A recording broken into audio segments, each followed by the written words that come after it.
We're going on holiday to Japan very soon and I'm trying to learn some Japanese before our trip.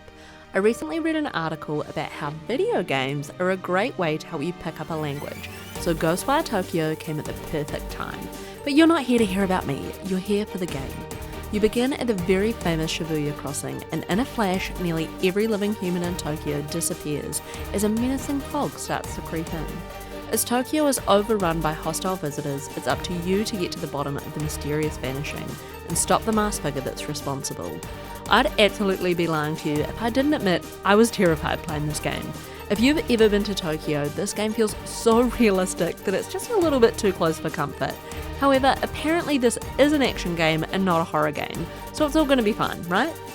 I felt super tense but very determined to save the city that I'm very much looking forward to visiting again soon.